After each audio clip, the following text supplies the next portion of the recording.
Hello, good Tvach, everyone. Welcome. It's a Shabbos. Had a rather eventful Parsha. Parshas Vayera. Sodom is being destroyed.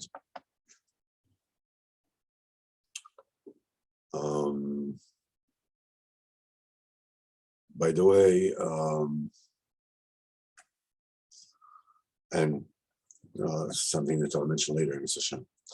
Sodom is being destroyed. And Sarah Meinu tells Avraham Avinu she sees that. I mean, Yitzchak is born, and Sarah Meinu is saying, "Tzchoik also li Elokim, kol hashomea li yitzchak li." A laughter. Shem has made me and made for me. Anybody who hears about it will laugh, will rejoice for me. So, Muslim writes about it. He says that Rabbeinu said, what's the big deal? Why are people so happy at a wedding? They're going to the wedding, they're dancing, this, that. So Rabbeinu says himself, what's the big simcha that this man marries this woman? We said that for them you can understand, but for other people, what's the old hoopla around it? What is it for? So Rabbeinu says that really the people don't understand. They're not aware of what is the shirish, what is the root of the simcha of a wedding. Muslim explains the thing that is so extraordinary in the birth of Yitzchak Avinu that has caused simcha and tzchoik and laughter and joy. Anybody who hears, Kol hashomea yitzchak li, who is she talking about? Kol hashomea, anybody who hears it. What does it mean, anybody? Anybody means people. Anybody means all the worlds. All the olamas are rejoicing. The laughter fills the entire creation. Why? Because until Yitzchak Avinu was born,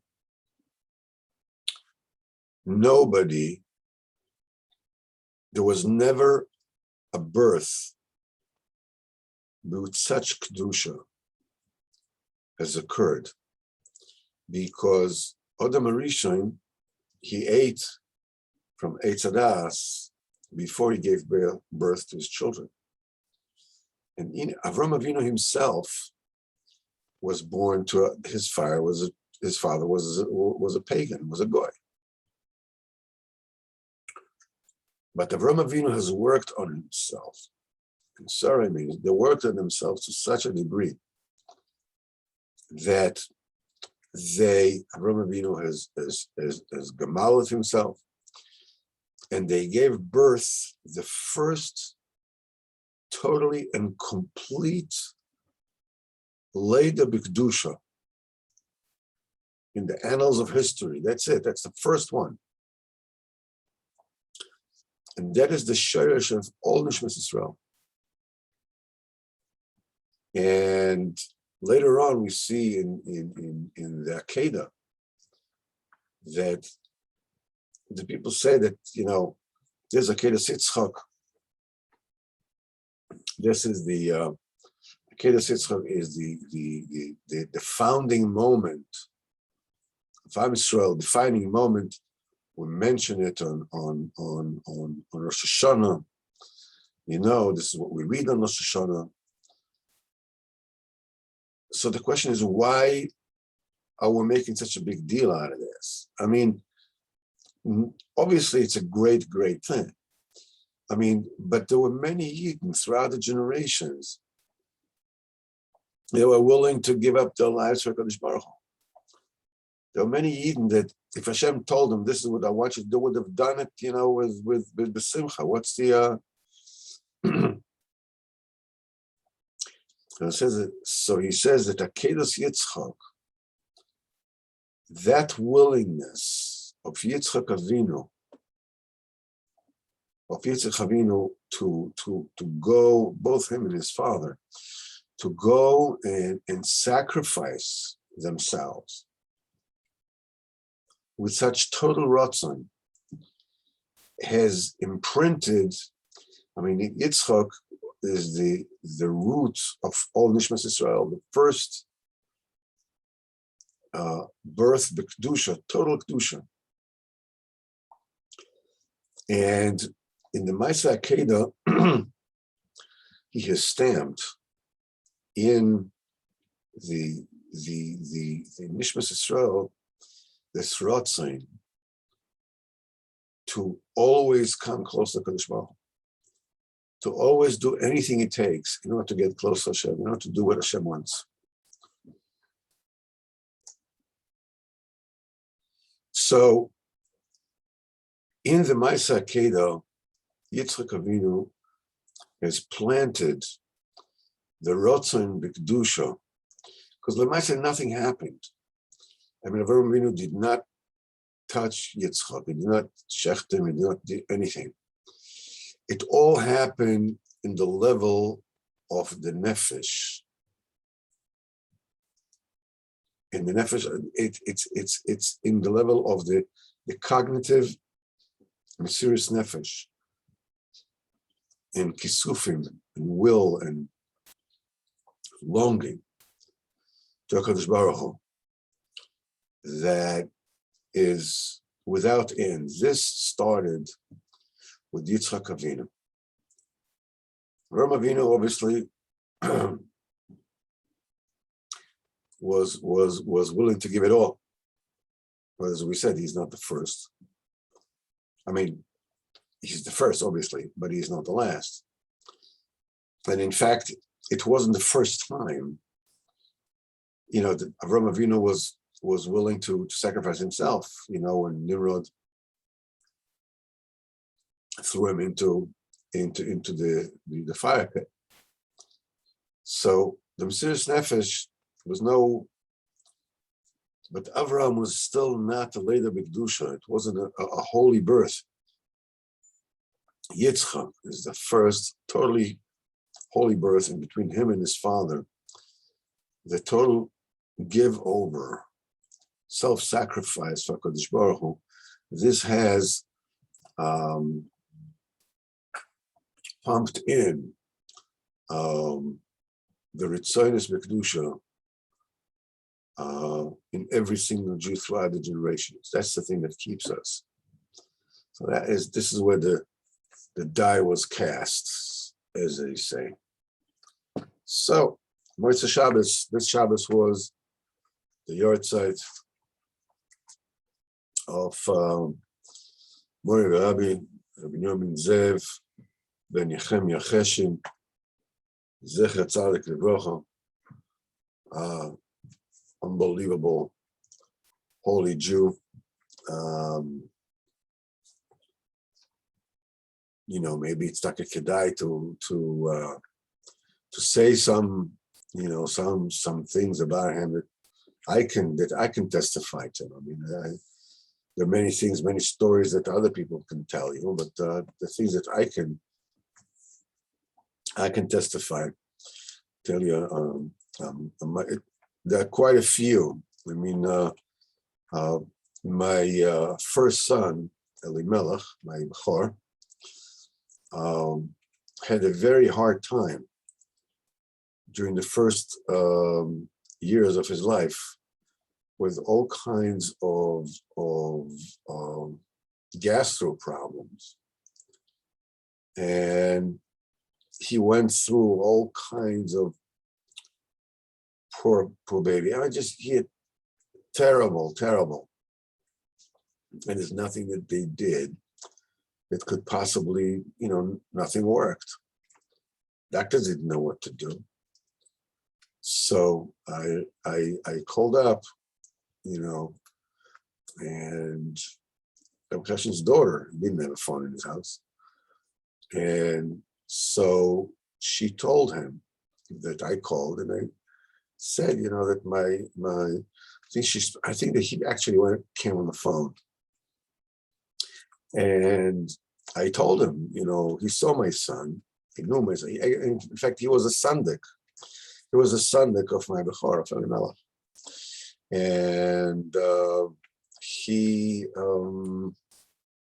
I told him this was happening with him. So Rav Cheshin asked me, did he have his halakha yet? In other words, he's 3 years old, when you cut the hair and you leave payas. So I said, no, not yet. So he said, no, after halakha, everything will be okay. And we did a halakha, and everything became okay. The doctors had no idea what's going on. So I had a friend where I lived, who was a young doctor. He was still an internist in Coney Island Hospital. And so one night, his wife told me, we were close, young couples. His wife told me, that he's in the hospital. He has a mishmeret, he has to stay there, and he has no food. So she wanted to borrow my car, to bring him some food. So don't do that. Just give me the food, and I'll go over and I'll give it to him. No problem. I went to the hospital. I gave it to him. So while I was there, he took me around the labs and stuff. And while I was there, he asked me what's going on with Elimelech, with his gastrointestinal problems. So I told him, listen, we didn't do anything. I just spoke to Rav Cheshin. He said, Medech Halak will be okay, and everything became okay. So my friend, the doctor, smirked, So I noticed this, and I put my shoulder around him, and I told him, Reb Nachem, let me tell you something. The Baruch Hu is so great that he can give refuah, he can heal a person even with a doctor in the middle. So he laughed and he says, okay, I accept the shtoch. Got it. Well, that was just the beginning. My second son, Avrumi, was born and diagnosed with meningitis the first 24 hours of his life. It was, you can understand it, everybody was freaked out. And I spoke to the doctor that, he was in the ICU. The doctor spoke to me and told me, that the next 3 days are critical. So, my wife is obviously, she's the one that noticed something is wrong with the baby. She's the first one that says, hey. So she's the one that rang the alarm. And so the doctor told me, listen, next 3 days are critical. And so I went to my wife and I told her, listen, the next 3 days are going to be difficult, but Afterwards, everything will be fine. In the meantime, after I left, I came back and I found my wife hysterical. So I asked her, what's going on? In the meantime, the doctor came to her and told her, what he told me. That the next 3 days are touch and go.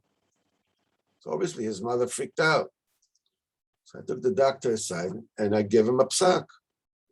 What is this? This is my responsibility as a doctor. It's responsibility. Tell it to me. Don't tell it to my wife. Who the heck are you to speak to her like that, to scare her like this? Tell me, I'll speak to her. Anyhow, I called up Yisrael. I didn't speak to Rav Cheshin himself that time, as far as I can recall. But I spoke to his daughter, and she spoke to her father. And he said, give me a message, Akol beseder. Everything's going to be okay. He survived the next 3 days. So then they didn't know what's going to be with him. There were chances, he's going to be like a vegetable. So as it went on, the first months of his life, he had to go to a place where they take care of children that are brain damaged. He received very, very strong gentamicin. It was a very strong antibiotics for the meningitis. So the chances are that the child is going to be deaf and brain damage and whatever. The kids are slowly he got out of just obviously he was not a vegetable. He was just a late walker, but as a late walker, he had such a strong willpower, he couldn't walk. So he climbed. He climbed on the furniture. He couldn't walk. Okay, fine, but climb he could. Okay, in other words, that child let nothing stop him. And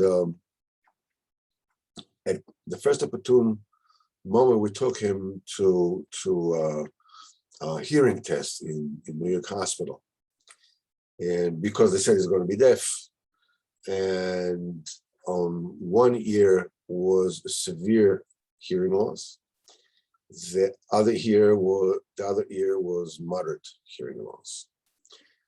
After 6 months, we did the test again, and that ear that was severe hearing loss was moderate severe loss, and the other ear was almost normal. After a year, the hearing was normal in both ears. And because Rav Cheshin said that everything is going to be okay. There are many more stories that I can tell you, about the Baal Cheshin, Ben Nechemia Cheshin Sichos again Aleinu Kol Yisrael. Tremendous, unbelievable. By the way, if any of you have ever read the book Lieutenant Birnbaum, did you ever read this book? Lieutenant Birnbaum? Story, he's the one that he was with Young Israel at the time that Mike Tress was at Tzira Agudas Yisrael. He was part, of Patton's army. And later on in life, he met Rebbe Cheshin. He tells also some stories about him. So tonight is his Yortzeit. And okay, now let's get into the story of the Baal Shem Tov for tonight. This was Leil Shabbos Kodesh. Baal Shem Kodesh was sitting with his Chavraya Kadisha, with his Talmidim, Immediately after Kiddush, the Baal Shem Tov gave a big smile. Afterwards, he sat by the table a little bit, and he smiled again. And then he waited some more, and he smiled again. Now, when you're talking about the Baal Shem Tov, every single movement, every single detail, is full of secrets. Talmidim wonder what's going on. The Baal Shem Tov smiling like that. But obviously, they didn't dare ask him what he was smiling about. So they asked Wolf Kitzes, one of his elder Talmidim, and Motzei Shabbos will ask the Baal Shem Tov, because after Motzei Shabbos, when the Baal Shem Tov was smoking his pipe, he asked him about, I think the Yortzeit of Sipurey is tonight. I said that Bilbo Cheshin's Yortzeit was today, last night. Tonight, on Sunday, is Sipurey, the Saba, that's his Yortzeit. Because the Rav Kitzes used to ask about Shem Tov every Motzei Shabbos, what passed during the Shabbos. So Shabbos, the Wolf came to the Baal Shem Tov and asked him, why did you laugh? And Shabbos, Baal Shem Tov says, I'll show you what it is that I was laughing about. Immediately he asked the Goyish wagon driver, to hitch up the horses, called all the Talmidim, sit on the wagon. And when they say they started going, they didn't even know where they were going. This is very common by the Baal Shem Tov's trips. And the trip lasted all night long. In the morning, they came to the town of Koznitz. The Baal Shem Tov stayed by the Parnas HaChodesh, a more well-to-do Jew in town. After Shachas, Baal Shem Tov said, call me, go fetch Reb Shapsai, the bookbinder. So the Pasach says, what do you want with this old guy? And he said, yes, he's an honest person, but he's a very simple yid, it's like one of those simple, those towns. He's not been Torah at all. And I said, call him. So as the bookbinder came, Baal Shem Tov said, bring your wife also. So his wife came too. Baal Shem Tov told him, tell me what you did on Friday night. So he says, but be careful. Tell me only the truth and don't hide anything. So Reb Shapsai says, I'm not going to hide anything, everything that I did. And if I sinned, please give me a tikkun, what a tshuva. This is what can I do to correct it? He says, I was bookbinder all my life. And as long as, as I had koyach, that was my parnasa. I had Baruch Hashem, I had enough parnasa. And already on Thursday, I already buy, I go to Rosh get everything that I need, Shabbos, whatever it is, to Yesh, to Shefa Chesed, whatever. I already get everything on Thursday. On Shabbos, Shor HaSiras, I already finished my work. I went to Shul, and I'll sit and say Shir Shirim, or Tikkun Shabbos. And I would stay in Shul until after the Tfilos of Leil Shabbos. But now, he says, I'm already old. I don't have koyach already, to work for my living anymore, to earn my living. And I live a very, very stressed livelihood, just, very little. And I can't anymore, I can't afford to buy everything already on Thursday. But this mitzvah of going to shul in like the Shah series, it's like 2:00 in the afternoon, something like that. I still, I don't forgo that. And he says, and last Shabbos, the 10th hour came, and I'm sorry, this was a bit later. Anyhow, the 10th hour came, and I didn't have a penny for Shabbos. Maybe it's 10 o'clock in the morning, I'm not sure what it is. And he says that since my entire lifetime, I never had to get anything for free from anyone. I decided I'm not taking from anyone, enough from Kupas Tzedakah, nothing. And I said, it is better for me to fast on Shabbos than to eat a gift of human beings, of Basar Adam. Don't want. And he said, and I warned my wife, if the neighbors will feel that we don't have anything in our house for Shabbos, and they want to give us chalas or fish or flesh, then she should, b'shum panim v'ofen, will not agree. Refuse, will accept behava, whatever it is the Kadosh Baruch Hu wants to give us. He says, I didn't leave my house, he says, until I swore my wife to this. Don't accept anything from the neighbors. Nothing.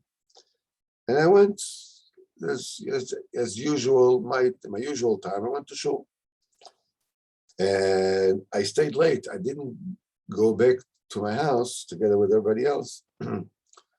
So nobody should ask me, why don't you have a candle lighting in your house? Well, there's no light in your house. And I wouldn't know what to say. It says, the time that I went to shul, my wife cleaned out the house for Shabbos. And she dusted all the nook and crannies. And she found an old garment that we had that she lost years before. And that garment had pure silver buttons. So immediately she took the buttons, she went to the jewelry maker, she sold the buttons, and immediately went to buy flesh and chalos and fish, and she had enough time to prepare everything for Shabbos. Well, after everybody left the shuls, I came up to my house, I saw the candles burning in my house. I said to myself,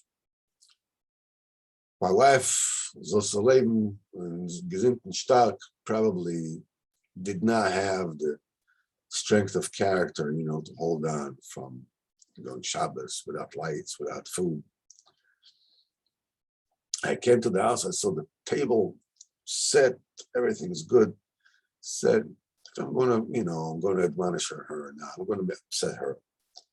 I'm going to spoil the kedushas of Shabbos. So I held it in, made kiddush, and I washed my hands, to the Sidaim, made a moitzi, I ate the fish. And afterwards, I told her softly, well, no, it seems to me that you were unable to accept, the bad. But she didn't let me finish my words. She says, do you remember that garment, that with the silver buttons that we lost years ago? I said, of course I remember it. She says, well, today when I cleaned the house for Shabbos, I found it. So I took the silver buttons and I sold it to the jewelry maker. And with the food, I made Shabbos. When I heard this, I started to cry. I said, such a thank you, a hearty thank you to Kodesh Baruch Hu, and I just couldn't hold myself. I got up from the table and I danced with my wife for a whole hour. After eating the soup, again, I became so filled with unbelievable happiness. I started dancing with her again, and same thing. After we ate the comfort, with everything, he says, I get a kitzur. I danced 3 times. I danced with my wife. The Kadosh Baruch Hu was zakim in it. I should be the Einik Shabbos, with Grachvas. It was amazing, and I didn't have to take a penny from anyone.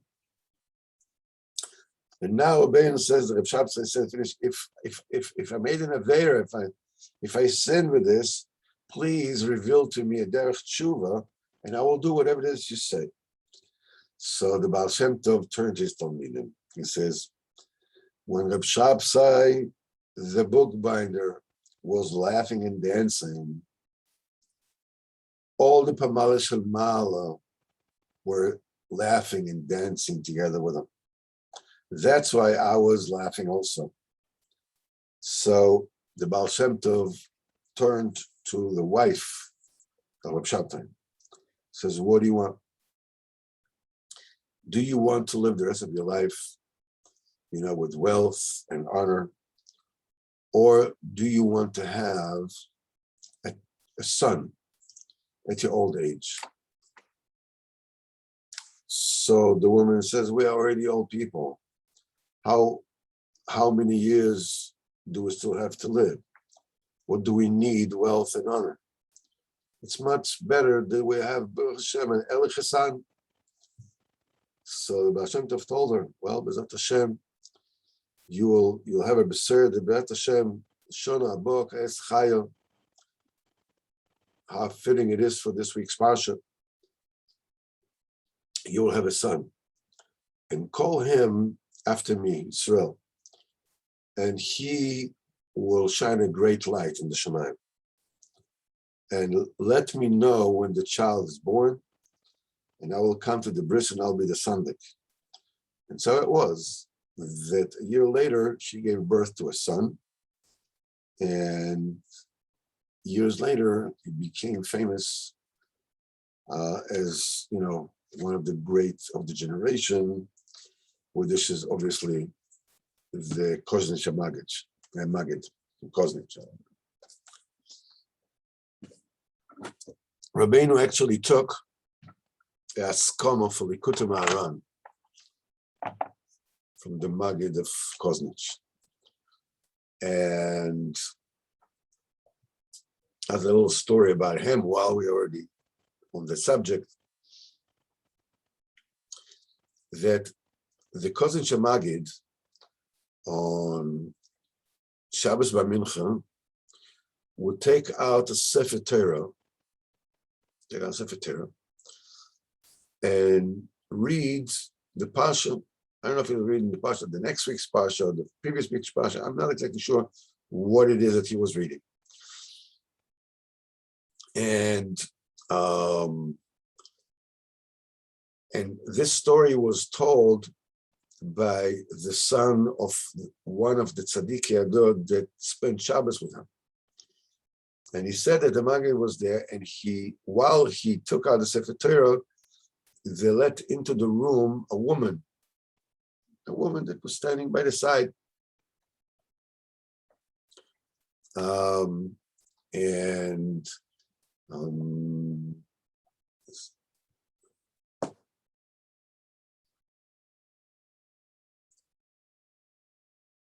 So he says that when he read the pasuk, and he says that when Am Yisrael was crying to HaKadosh Baruch Hu, that what is going to happen to us and our children are all going to be, so it's not exactly sure how it was, say how the pasuk was. I forgot the pasuk. That the pasuk says that v'nafshenu, that we will all perish. And at that pasuk, let me see here if I have this. Hold on just 1 second.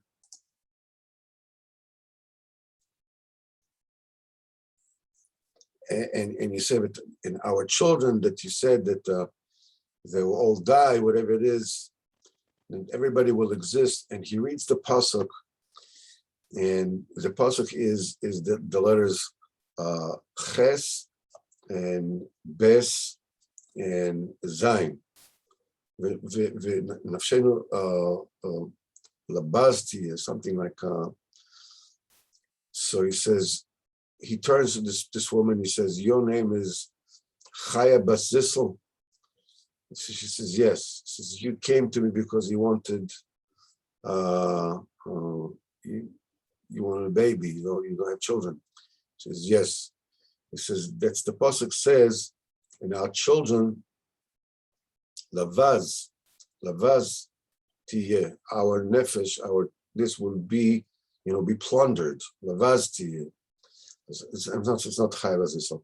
I would say her name is Leah bas Zissel. It says, "V'nafsheinu lavaz tiyeh," that our nefesh is going to be plundered. Lavaz is a shetevus Leah bas Zissel. It says, "V'nafsheinu," children, children, to Leah bas Zissel tiyeh. You're going to have children, and obviously she had children after the Mekushitz Magid.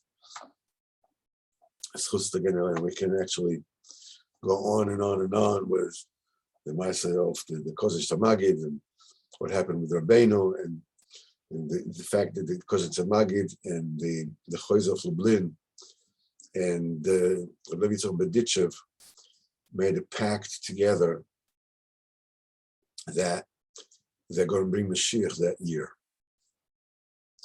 And Rabbeinu did not agree with that. He told me, he said that they were making a mistake. And because they were pushing the Kates. And the Maisa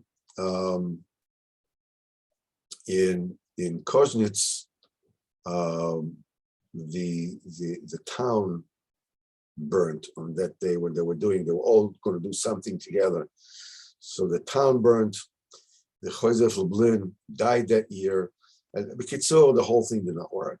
But you're talking about G'day L'Oilom, Rebbe Yisrael, Magaz M'Kodesh Chusot Hagen Aleinu. So now, let's just open up and read the Sichos Haran, as I told you before.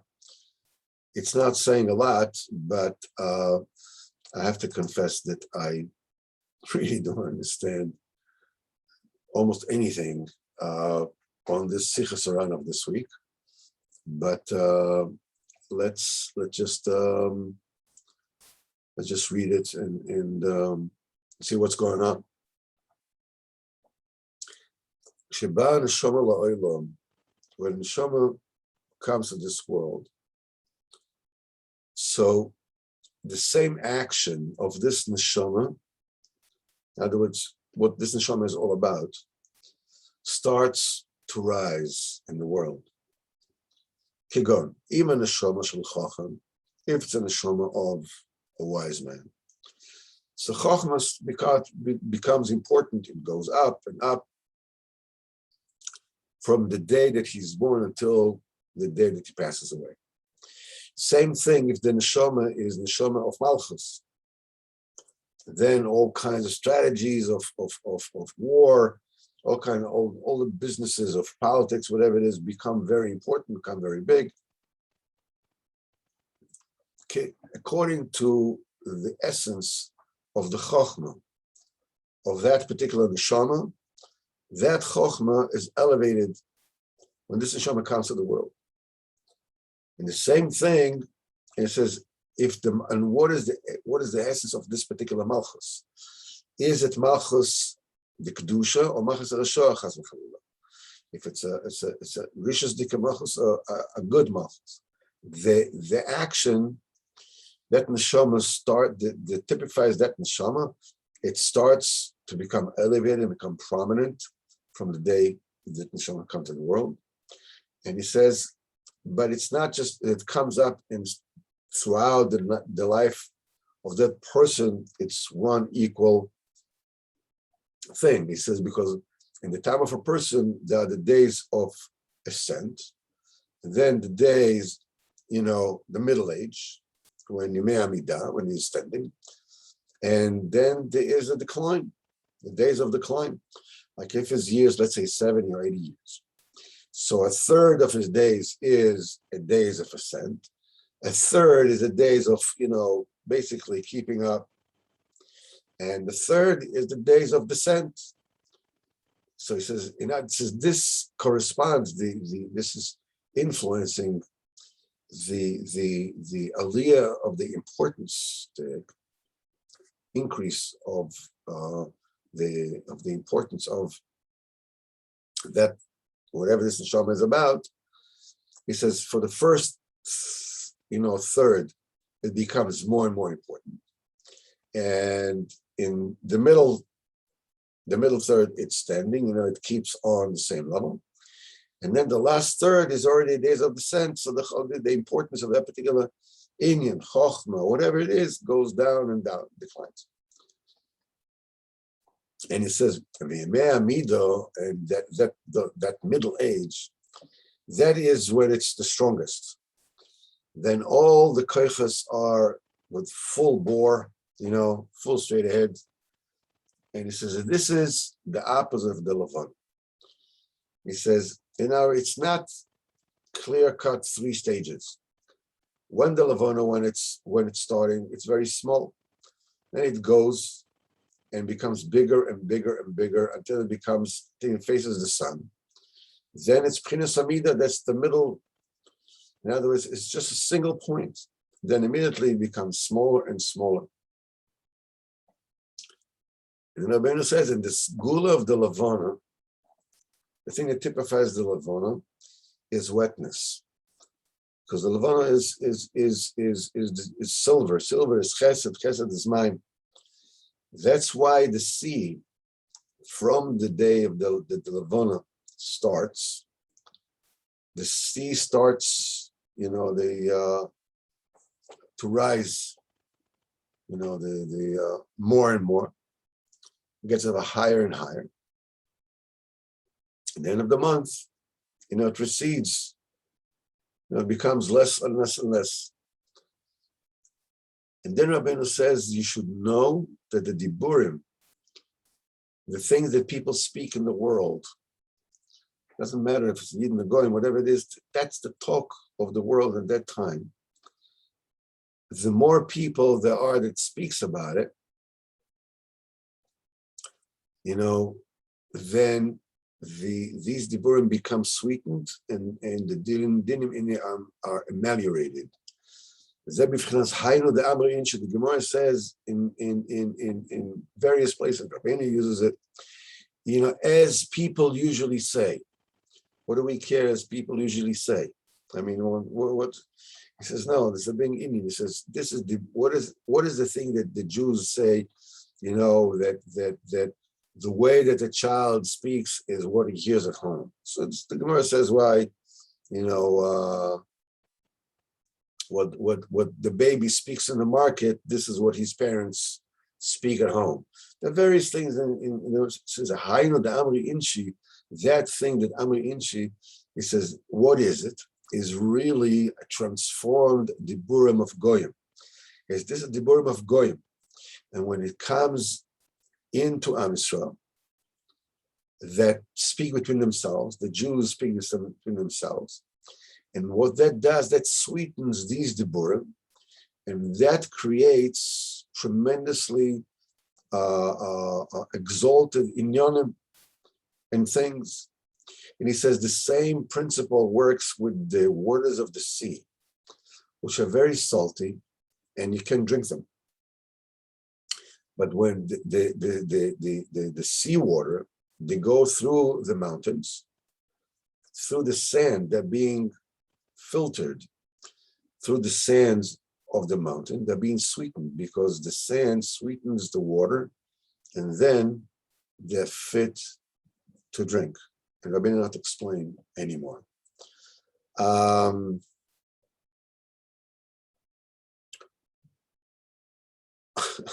have no idea what it is that Rabbeinu is saying over here, what it is that he's speaking about.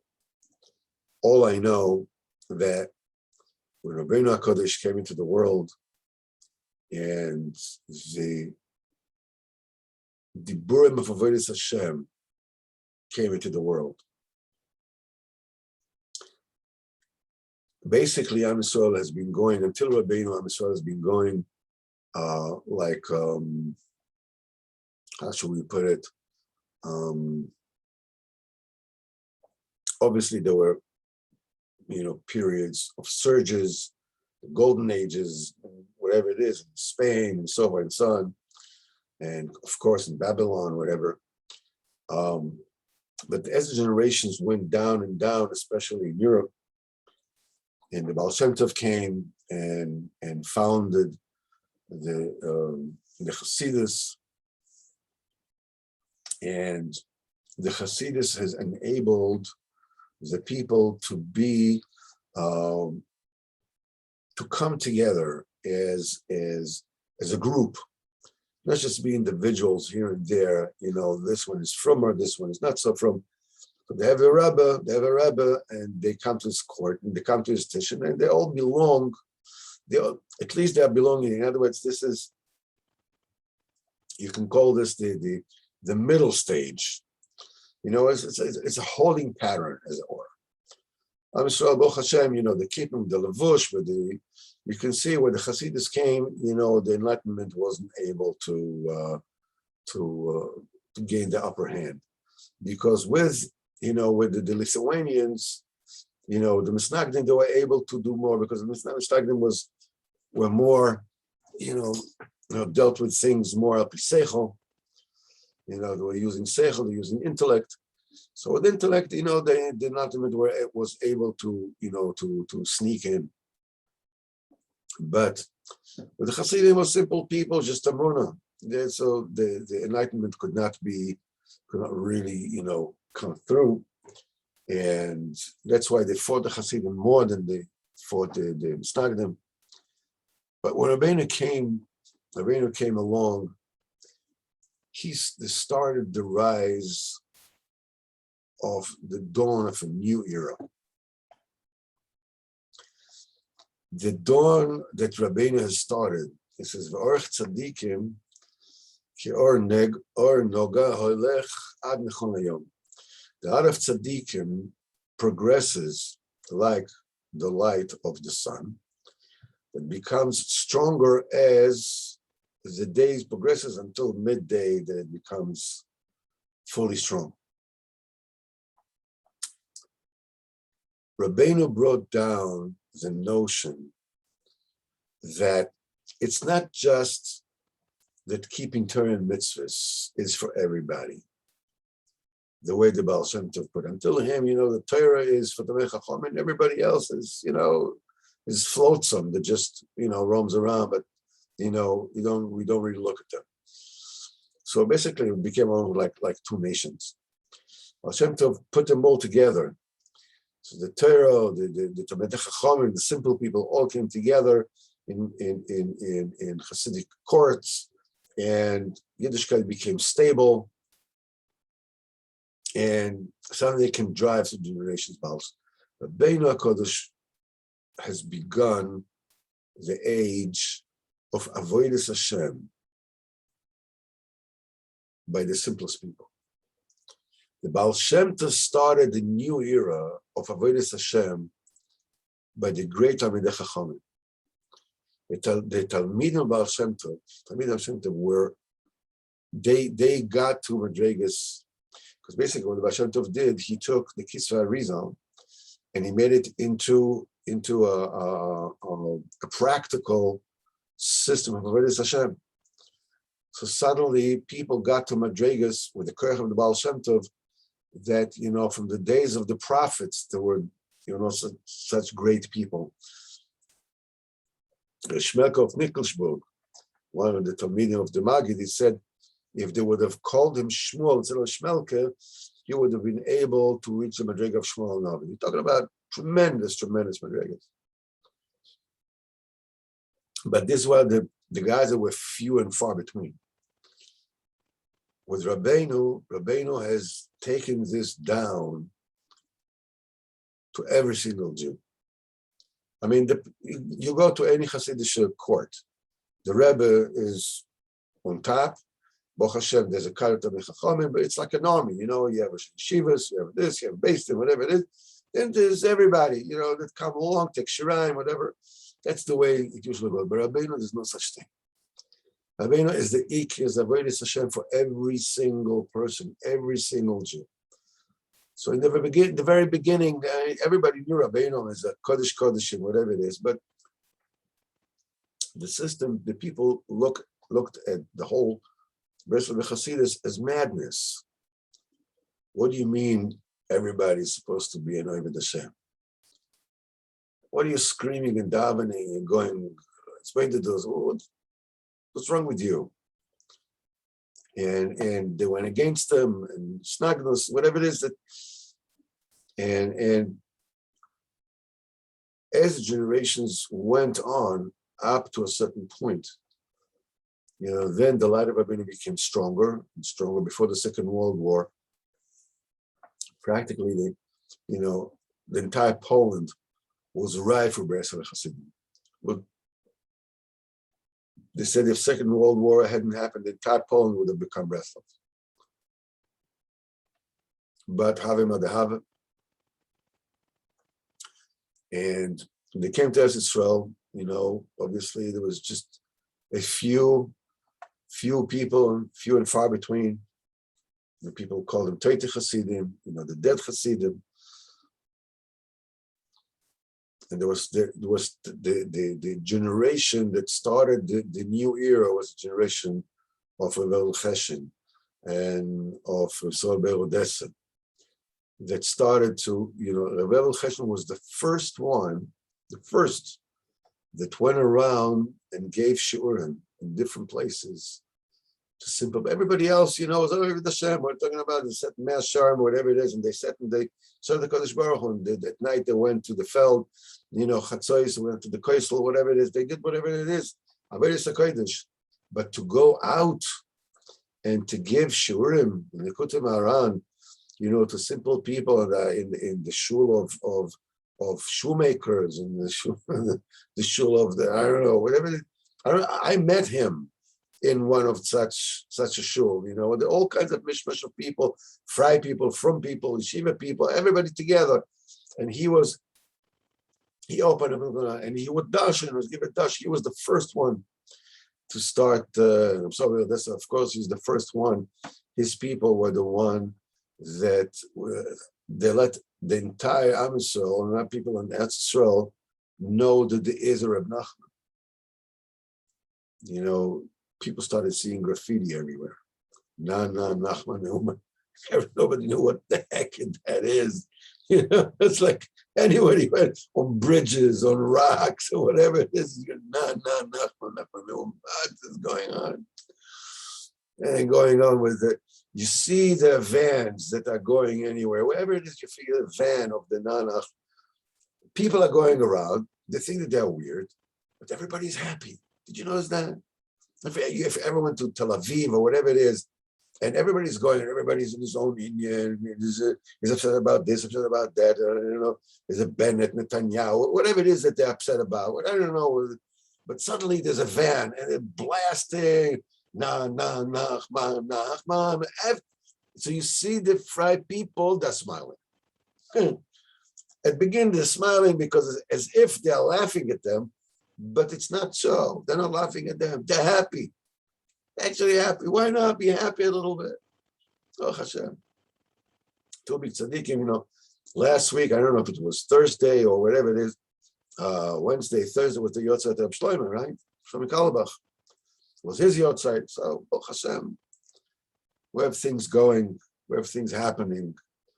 Baruch Hashem. Hashem is, I think we should be zoichet to a lot of simcha and a lot of kedusha of the Haran because of all these gewaldige tzaddikim, the Baal Shem HaKadosh, the Kodesh HaMagid, obviously Rabbeinu HaKadosh, Baal Cheshin, this is Yortzeit today, the Saba Odessa, that is, now his Yortzeit is now, and B'ezrat Hashem will be the way HaKadosh Baruch Hu wants us to be, because basically what Rabbeinu started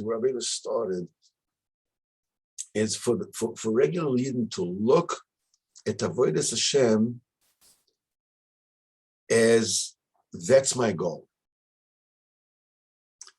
That's my job. That's who I am. That's what I'm about. Until then, some people were like that. You have Chazanish, you have great people, but there were very few. Most people, I live this world, and Kodesh Baruch Hu is is part of it. I go to shul, I learn a little bit, some tehillim, because Baruch Hu visits. As with Sipurey Maisis we learned last week that the Kotzker Rebbe says, "Lo yebecha el zar." You shouldn't have a foreign deity within you. It says, "Zol as the Ebishal zol nicht sein kann fremd bei dir." HaKadosh Baruch Hu shouldn't be a stranger. El zar, the HaKadosh Baruch Hu shouldn't be a stranger by you. The dveikus and HaKadosh Baruch Hu should not be a stranger. In other words, your regular life, what to do? I'm a plumber. I'm a this. I'm a that. That's my life.